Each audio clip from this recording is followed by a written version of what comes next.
Manajemen waktu, ada orang bilang manajemen waktu itu nggak penting, yang penting adalah manajemen prioritas. Tapi studi terbaru dari Harvard Business Review mengatakan jangan manage waktu kita, jangan atur waktu kita. Tapi yang diatur apa? Ternyata yang diatur adalah energi. Ya, ini ada riset yang mengatakan bahwa don't manage your time, but manage your energy. Maksudnya gimana? Maksudnya adalah waktu itu adalah something yang 24 jam sehari, semua orang punya waktu itu. Tapi ada satu yang lebih infinite daripada waktu. Infinite itu adalah terbatas, infinite itu lebih tidak terbatas, itu adalah energi. Energi bukan berarti tidak terbatas, tapi lebih tidak terbatas dibandingkan waktu. Oke, apa yang dimaksud dengan memanage energi? Jadi gini, Anda bisa jadi ngerjain satu kerjaan 5 jam atau 6 jam atau 6 hari misalnya. Tapi kalau energi Anda tidak Anda taruh di situ, fokus Anda nggak ke situ, bisa jadi waktu itu juga terbuang sia-sia. Atau mungkin sederhananya gini, kira-kira kalau mau agak ekstrim. Kalau anggaplah Anda seorang bujangan, kerja pagi dari sebelum subuh, panas-panas, hujanan, capek fisik, capek pikiran, lelah sampai siang, sore, malam gitu, jam 7-8 malam sampai rumah, bener-bener capek, so capek itu, bener-bener kayak baterai itu hampir 0% lah kalau baterai. Jadi bener-bener kayak sampai ke rumah itu bener-bener mau sampai kasur langsung tidur lah, gak ganti baju, gak mandi, saking capeknya. Tapi tiba-tiba sebelum Anda terlelap ada telepon. Yang Anda lihat adalah gebetan Anda, orang yang sangat Anda sukai, cewek yang sangat Anda taksir. Dia telepon nanya, lagi apa, sibuk nggak, temenin dong makan malam sama nonton gitu. Kemungkinan besar yang akan terjadi adalah enggak, aman, siap, oke, meluncur. Ada bangun, mandi cepet banget, langsung jalan lagi jemput cewek itu, nonton, makan bareng. Energi Anda penuh lagi. Atau sebaliknya, pagi hari Anda super semangat itu, benar-benar super positif, super menyenangkan, kayak nganggap hari indah, life is beautiful dan seterusnya.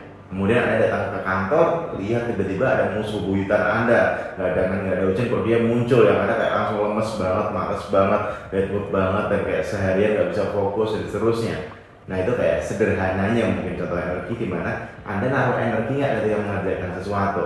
Jadi kita perlu memilih energi mana yang memang perlu benar-benar gede untuk ngerjain sesuatu biar benar-benar selesai, benar-benar tuntas, mana yang mungkin energinya cukup sedikit karena itu nggak benar-benar penting. Secara sederhana ngomongin energi itu ada 4 tipe. Yang pertama adalah physical energi atau kekuatan energi fisik kita. Jadi kita butuh makan yang cukup, bergizi, sehat, tidur yang cukup, mandi yang segar dan seterusnya. Yang kedua adalah emotional energi. Seperti yang tadi saya bilang, ketika kita semangatkah, maleskah, ceriakah, takutkah, khawatirkah, itu emosi semua. Jadi emosi itu bermain power versus force. Kalau kita bermain di energi power, di mana kita cinta, joy, peaceful, mungkin yakin, optimis, hopeful, inspired, gitu kan seru. Tapi kalau energi kita direndah, ngomongin khawatir, takut, marah, sedih, merasa tidak berharga, malu dan seterusnya, itu kayak rendah energi emosionalnya. Dan yang terakhir adalah spiritual energy. Kita nggak usah masuk terlalu dalam. Tapi sekarang apa tips yang bisa kita lakukan untuk memenangkan game manage energi ini? Yang pertama, kita harus memahami bahwa energi itu nggak konstan seperti waktu. Waktu kan 1 menit ada 60 detik, 1 jam 60 menit dan seterusnya. Energi itu lebih kayak cycles, dan cyclesnya itu kalau ngomongin ultradian rhythms itu kayak 90 menit. Jadi tiap 90 menit kita harus memperhatikan kita lagi di level energi yang seperti apa.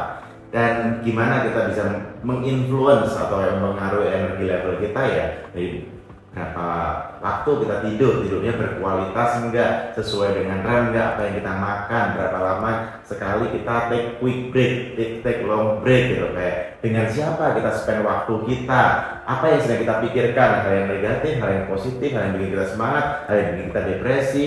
Terus kayak gimana kita gerak atau kita nggak gerak, kita cuma duduk aja seharian, emosi kita, dan yang paling menarik adalah tujuan kita punya tujuan nggak sih, punya kayak goal nggak sih, atau kayak kita kekurangan tujuan dan seterusnya. Sederhananya nanti ketika kita punya lebih banyak energi dan lebih banyak fokus, tentu kita bisa perform dengan lebih baik dan lebih cepat. Kayak naik mobil turunan itu mungkin bisa lebih cepat dan energi yang dibutuhkan lebih sedikit, tapi kalau kita naik mobil tanjakan, energi atau bensin yang dibutuhkan jauh lebih banyak. Jadi kita perlu memahami kapan waktu-waktu kita benar-benar jadi peak performance. Jadi kita tahu diri kita tuh paling sangat energinya powerful di saat apa, di saat kenapa, dan harus kita gunakan untuk apa energi yang sangat besar itu. Poin nomor 2 adalah kita harus memahami bahwa tujuan kita itu adalah inti dari energi. Jadi kalau kita ngomongin energi yang paling inti yang kita butuhkan untuk mengisi energi itu adalah tujuan kita. Kalau kita punya tujuan yang jelas, alasan yang sangat kuat kenapa itu penting bagi kita, energi kita bisa gede banget. Tapi sebaliknya, kalau kita nggak punya tujuan yang jelas, alasannya nggak kuat atau kayak nggak penting-penting amat, biasanya energinya akan cukup rendah. Sehingga menemukan value daripada purpose kita itu akan sangat bermakna. Kenapa sih kita melakukan ini? Untungnya apa? Kalau nggak tercapai ruginya apa? Kalau tercapai manfaatnya apa? Itu tanya terus diri kita sehingga ngomongin purpose itu akan jauh lebih dalam. Poin nomor 3 adalah ngomongin habits. Habits adalah sesuatu kebiasaan yang berulang kita lakukan. Biasanya ini kayak kita pikir habits itu kayak buang-buang waktu. Padahal yang namanya habits itu bener-bener save waktu. Jadi bener-bener kayak menghemat waktu. Jadi orang-orang paling kreatif sekalipun mereka adalah orang yang sangat disiplin di bidang-bidang tertentu atau di aspek-aspek tertentu di kehidupan mereka, sehingga mereka punya waktu lebih untuk bisa kreatif. Sedangkan orang yang kayak hidupnya berantakan atau tidak punya kebiasaan positif atau disiplin yang jelas, sehingga hidupnya kayak buru-buru terus, kayak semuanya kerja by deadline dan seterusnya. Jadi kita harus bikin habit yang cukup jelas sehingga hampir 80-90% kita itu bisa kita kerjakan by habit, sedangkan 20% yang paling penting bisa kita fokuskan dengan waktu yang jauh lebih gede. Poin nomor 4 adalah kita harus sebisa mungkin membuat keputusan yang semakin sedikit, karena ada istilah namanya decision fatigue, ketika kita kecapean tiap hari bikin banyak sekali keputusan. Contoh pagi kita mutusin mau sarapan apa, mau makan apa, naik ke kantor naik apa, ketemu siapa hari ini dan seterusnya, itu bikin super capek banget.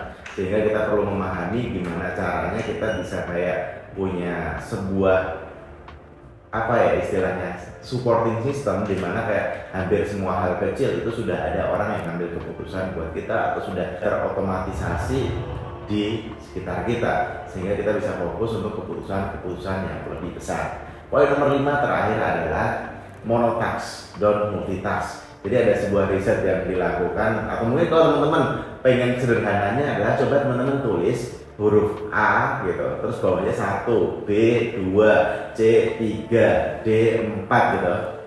Tulis selama misalnya 1 menit, kira-kira bisa sampai mana kalian, dibandingkan kalian nulis A B C D 1 2 3